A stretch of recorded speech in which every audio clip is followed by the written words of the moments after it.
Shalom, perkenalkan nama saya Christian Ananda Dwi Kurnia dengan NIM 20142119. Saya merupakan mahasiswa orientasi lapangan yang ditempatkan di GKS Jemaat Tenganang.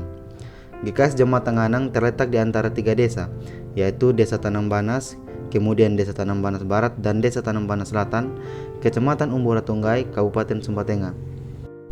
GKS Jemaat Tenganang memiliki 7 titik pusat kebaktian.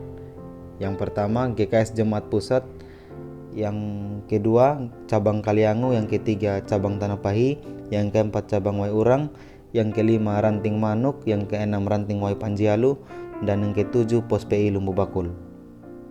Sejarah berdirinya GKS Jemaat Tenganang dimulai ketika seorang misionaris Kristen pada tahun 1925 yang berasal dari Belanda, yaitu Pendeta Radenberg, masuk di Tanambanas memberitakan Injil kepada orang-orang Tanambanas.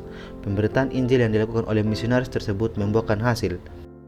Kemudian pada tahun 1926, seorang guru Injil yang bernama Katongaretang ditugaskan untuk pelayanan katekisasi kepada orang-orang di Tanambanas.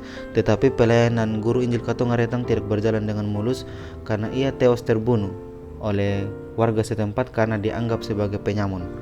Kemudian tidak ada lagi misionaris yang datang ke Tanambanas hingga 40 tahun lamanya. Kemudian pada tahun 1967 Injil Tuhan kembali diberitakan di Tanambanas yang dibawakan oleh seorang pendeta dari Langgaliru yang bernama Pendeta Mbalan Jurmana, di mana pemberitaan Injil tersebut diterima oleh keluarga Umbu Hunggar dan keluarga Umbu Dapananjar. Hingga pada tanggal 17 Juli 1969 mereka semua dibaptis bersama dengan semua anak dan istri mereka. Perjalanan pelayanan di jemaat ini berjalan dengan baik. Pos-pos pelayanan mulai dibentuk dan ditempatkan pelayan-pelayan di pos tersebut. Berdirinya pos-pos pelayanan mulai ada pemikiran dari tokoh-tokoh jemaat untuk mendirikan Jemaat Tenganang, termasuk Bapak Pendeta Mbalan Jurumana yang juga ikut mengusulkan agar Jemaat Tenganang bisa berdiri sendiri. Atas kesepakatan bersama dan persiapan yang baik, akhirnya pada tanggal 7 November 2007 Jemaat Tenganang mekar dari Jemaat Soro dan berdiri sendiri dengan ditabiskan Bapak Pendeta Yeremias Umbudaga sebagai pendeta di Jemaat Tenganang. Masa pelayanan Pendeta Yeremias Umbudaga di Jemaat Tenganang tidak berjalan sampai beliau pensiun. Oleh karena gangguan kesehatan, beliau meninggal dunia sebelum tiba masa pensiun. Hingga akhirnya Jemaat Tenganang kembali mencari seorang vikaris untuk ditabiskan menjadi pendeta. Jemaat Tenganang memilih seorang vikaris yang bernama Vikaris Andreas Landu Jawa STH, dan pada tanggal 10 Juni 2019 Bapak Andreas Landu Jawa STH ditabiskan menjadi pendeta Jemaat Tenganang. Hingga sampai saat ini Bapak Pendeta Andreas Landu Jawa STH masih terus melayani Jemaat Tenganang. Jika dilihat dari kondisi geografis di tempat ini, Tenganang memiliki iklim cuaca yang sangat panas sehingga daerah ini sangat kesusahan air. Oleh karena itu, sebagian besar warga jemaat di GKS Jemaat Tenganang bekerja sebagai petani jagung, kemudian bekerja sebagai penganyam tikar, dan bekerja sebagai nelayan. Dan salah satu mata pencaharian yang sering didapati oleh warga jemaat yaitu jambu mente. Selama saya berorientasi di jemaat ini, banyak pelayanan yang saya lakukan. Salah satunya yaitu ibadah peletakan batu pertama. Kemudian ada juga ibadah penghiburan. Dan ini saya bersama mentor dan juga rekan saya Jemilto berjalan menuju tempat part. Kemudian saya juga diberi kesempatan untuk mengajar katekisasi CD. Kemudian ini ketika saya bersama dengan ibu-ibu majelis melakukan ibadah perkunjungan Sensoro Morum di cabang Wai Urang, dan ini di lingkungan PAU di wilayah pusat. Dan ini ketika kami berada di Ranting Manuk. Di sini Bapak Penolong Guru Injil menyampaikan firman Tuhan dalam bahasa Sumba karena sebagian besar jemaat di tempat ini kurang fasih dalam berbahasa Indonesia. Nah, ini Bapak Pendeta mentor saya. Dan ini kakak vikaris yang sedang menyapu rumah karena kami akan menyambut lembaga pelayanan mahasiswa Indonesia atau LPMI yang akan melayani selama 1 minggu di jemaat ini, yaitu dalam rangka penginjilan dan pemberitaan firman Tuhan. Kemudian di hari berikutnya kami juga mengikuti LPMI melakukan pelayanan. LPMI melakukan pelayanan salah satunya melakukan pemberitaan firman Tuhan dan juga memutar film Tuhan Yesus dalam bahasa Canberra. Kemudian saya juga mengikuti kegiatan peer sekelas Padiratana yang dilaksanakan di GKS Jemaat Pralangina. Di sini Mama Pendeta menjelaskan materi tentang mengasihi seperti Yesus, seperti tema peer pada tahun ini. Nah, di sini saya juga memimpin atau memandu adik-adik dalam nyanyian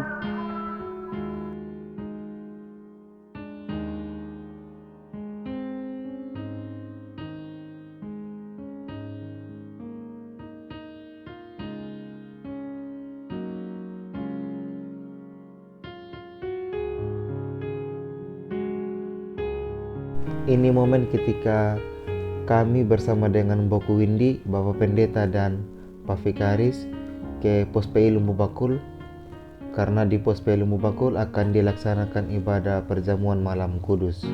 Boku Windy merupakan salah satu majelis jemaat yang sudah 33 tahun menjadi majelis jemaat.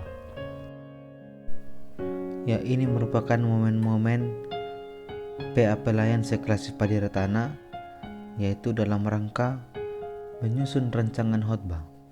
Usul dan saran untuk peningkatan pelayanan di GKS Jemaat Tanganang, yaitu pendeta dan gereja harus melakukan pembinaan bagi majelis jemaat agar majelis jemaat mengetahui apa yang menjadi tugas mereka sebagai majelis jemaat, karena bisa dilihat bahwa kurangnya kesadaran jemaat akan beribadah dan luasnya cakupan wilayah pelayanan dan tidak memungkinkan bahwa satu pendeta dapat mengurus atau dapat melayani 3 desa, maka majelis jemaat bertugas untuk membina dan membimbing warga jemaat agar warga jemaat memiliki kesadaran dalam beribadah dan juga warga jemaat mengetahui betapa pentingnya persekutuan dalam gereja. Selama saya menjalani masa praktik orientasi lapangan selama 2 bulan di GKS Jemaat Tanganang, ada banyak hal yang saya alami dan banyak hal yang saya dapatkan di tempat ini. Tentu tugas pertama dalam masa orlap ini adalah mengenai proses pelayanan dan juga belajar mengenai keadaan warga jemaat. Saya sangat senang karena dapat mempraktikkan apa yang telah saya dapatkan di kampus STT GKS dan saya bisa membagikan semuanya itu di tengah-tengah jemaat. Saya juga menyadari bahwa teori yang saya dapatkan di kampus tidak semuanya sesuai dengan realita yang terjadi dalam lapangan. Atau dalam hal ini, tempat di mana saya melaksanakan masa praktik, saya juga belajar bagaimana menjalin relasi dengan warga jemaat yang pada dasarnya merupakan orang yang baru bagi saya. Akan tetapi, saya dituntut untuk dapat dan harus bisa menjalani relasi atau hubungan yang baik dengan warga jemaat, baik yang tua maupun yang muda, dengan berbagai macam karakter dan sifat yang berbeda-beda. Selama masa praktik, saya juga belajar banyak hal dari pendeta mentor dan juga majelis jemaat, bahwa menjadi pelayan Tuhan bukanlah hal yang gampang. Banyak tantangan dan juga masalah yang harus dihadapi.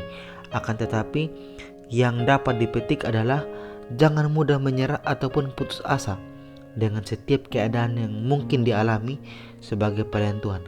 Menjadi pelayan Tuhan berarti juga kita mau untuk menerima segala sesuatu, entah itu sesuatu yang buruk ataupun sesuatu yang baik.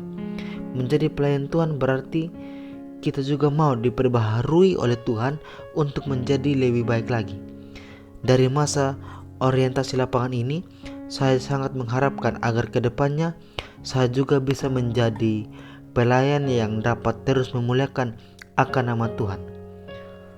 Satu hal yang saya dapat dari pendeta mentor selama melakukan atau melaksanakan masa praktik orientasi lapangan adalah bahwa seorang pelayan Tuhan harus benar-benar menghayati tanggung jawabnya sebagai pelayan Tuhan, dalam artian benar-benar menekuni hal tersebut.